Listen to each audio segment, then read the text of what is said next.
Hi guys, it's Lisa, and today I wanted to kind of introduce myself to you guys. And since I have no idea what I'm doing, I figured I'd do it through a little bit of a game. So I have written a new book tag that I want to try out today, and it's called the Book Profiler tag.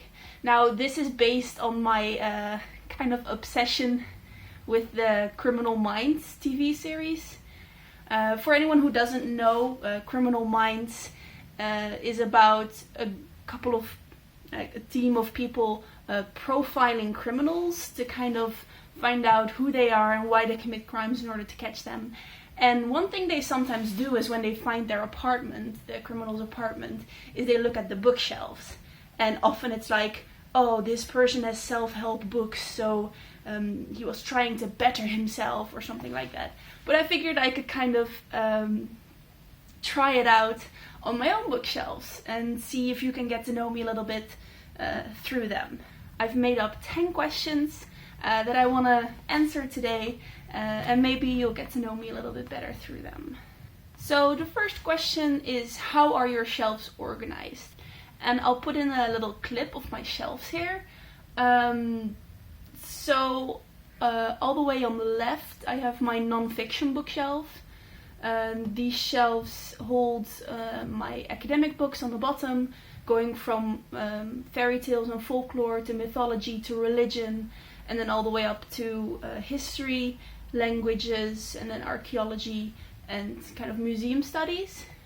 So they also kind of are organized through the way that I've advanced in my interests throughout my academic career. And then above that, everything is kind of focused on the history of natural history, the history of science, museums, those kinds of things. And then we have my desk, and above my desk there is my little post-crossing shelf. So I have the postcards I receive here and the postcards I can still send. I have a little bit of my notebooks over here, and my favorite cards are displayed, as you can see, I hope.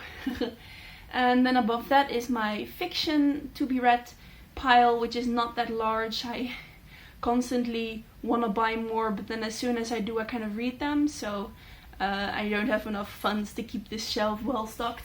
And then above that is my non-fiction to be read shelf, which is mostly the same as was already on my shelf, which is natural history, science, those kinds of things. And they take me a little bit longer to read, which is why I've accumulated a bunch of them already. Then to the right of my desk is my complete fiction shelf, everything I've read and that I've loved, which is one of the important things. Is I kind of only keep books on my shelf if I either really like them, if there's an element in them that I enjoyed, and if I don't enjoy a book, or if it's really forgettable, then I usually get rid of it. And my fiction shelves are organized kind of by topic, in a way that I think we'll get into later. So the second question is, are there any non-book items on your shelf? And I think you may already be able to see that yes, I do have some non-book items on my shelves. I actually have two cubes of my shelves that are completely dedicated to non-book items. So I have a little cube full of roses, which are the roses that my boyfriend gets me for Valentine's every year. And then I have a little cube of stuff that I got mostly from my grandparents, but also some stuff from my father. And I keep in here kind of to be able to look at sometimes. The third question is there a genre you have more books of than others? And in a broad sense, I would say yes, which is magical realism, which is something I love to read from, or kind of speculative fiction, kind of weird fiction, those kinds of things. So I don't think I have any particular genres on my shelf, but I can say that there's not that many thrillers, there's not that many romance. Yeah. The fourth question is, what language are your books in? So the majority of my shelves are in English. English is my preferred language to read from. even though my native language is Dutch. I'm from the Netherlands. I do have a couple of Dutch books on my shelves. For example, I have my original Harry Potter in Dutch. I have also, actually, from Harry Potter, I have some German and some Latin books, because I was so familiar with the series, I figured I could learn languages through them. Do you have multiple copies of one book? This is a good question. Yes, I have the Lord of the Rings series, for example. I'll insert a clip of these, because these are the most beautiful books, perhaps, that I own.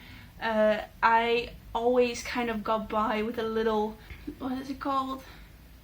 When they're all in one sleeve, like little, well, the series, I got the series in mass market paperback, and then my boyfriend was like, you really should have better copies of that book, because it's your favorite, it's one of your favorites. He actually bought me this beautiful box set, there's the word, this beautiful box set of The Hobbit and Lord of the Rings. So I have multiple copies of that one. I do have a couple of extra copies of books in series that didn't match up. So I've traded them out, but I haven't gotten rid of the other ones yet. So, because I do like my series to look uniform. But I don't have any single book that I have multiple copies of, I don't think. Here's the question that I kind of wanted to get into already a little bit before, which is, what age range do you read most from? And this, I think, is very characteristic of me, is that I read either books that are middle grade or books for adults, and I don't really read any YA in between.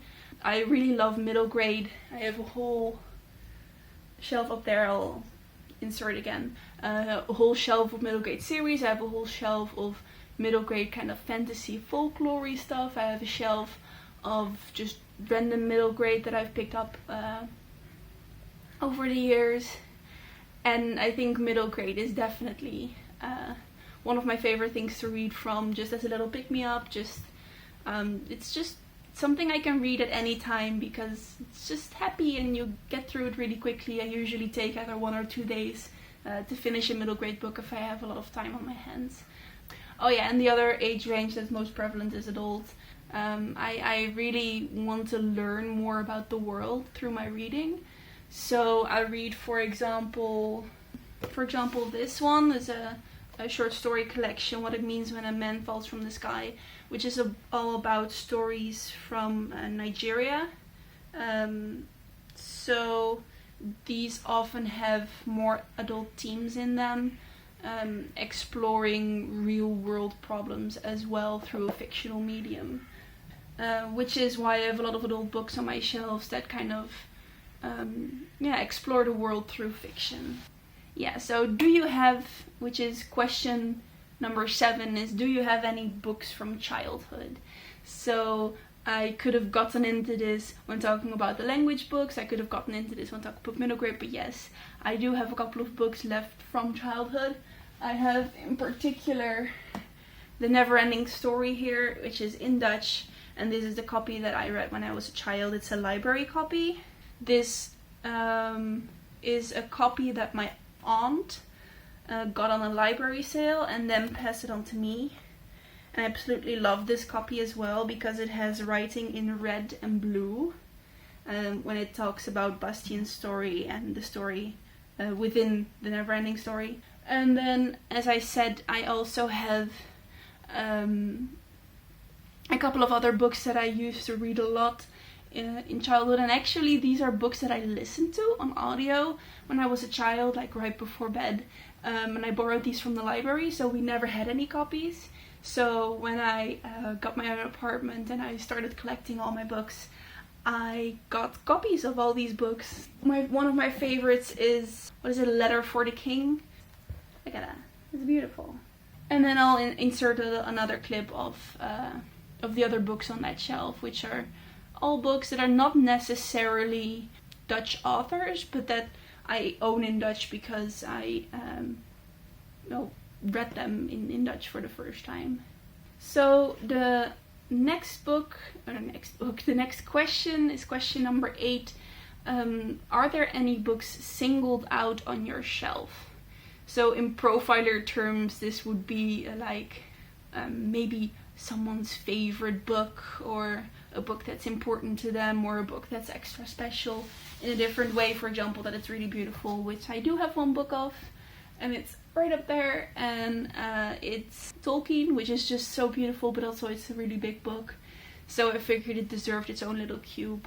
And because I think it's an important book for me, and it's actually kind of cheating because I put it next to my Tolkien collection, but it's a non-fiction book, so it should actually belong on those other shelves.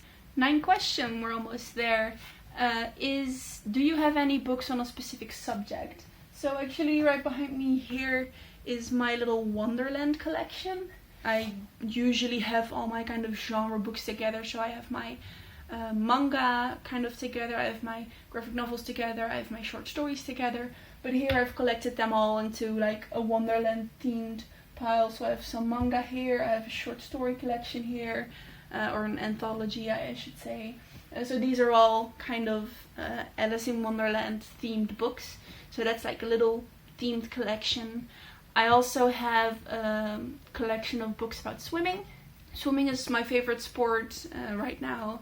I've been swimming for about 2 years, and I'd actually love to join like a long distance swim at some point. And I have this little collection of books on swimming to keep me motivated and to kind of inspire me. And it's also really fun to read about something that you yourself really love doing.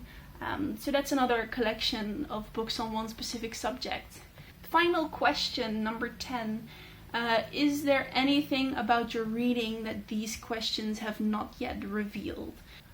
I think one thing these questions have not really revealed is how much I enjoy a good graphic novel, how much I enjoy kind of the art side of books. So I really love, for example, illustrated covers. Another thing that these questions haven't really shown is something that actually is not that represented on my shelves yet, sadly, and that's that I am trying to read more diversely. For me, this means both reading more translated fiction. Actually, a lot of the short story collections and the novellas of that kind of weird magical realism kind of genre, there's a lot of that out there from translated authors. For example, a lot of Japanese fiction is like that, a lot of Asian fiction in general, so I'd really like to get into that a little bit more, but also just reading more diversely from different backgrounds is something that I want to incorporate more in my reading and in my shelves, and I've been doing that for maybe the past year or so actively, which is why it's not that represented on my shelves yet, but I'm really looking forward to incorporating that more as well. And I think that might be all that the profiler tag has been able to reveal about my reading. So yeah, I hope you guys like these questions, like these tag. Feel free to do this tag, by the way. I tag all of you watching if you wanna do some profiling of your own. And I hope you guys learned a little bit more about me, about my reading tastes. And there's another tag I'm gonna do to highlight some books on my shelves that I think are kind of a really good example of my tastes as well. So I will see you guys later, and I hope you enjoyed it. Bye!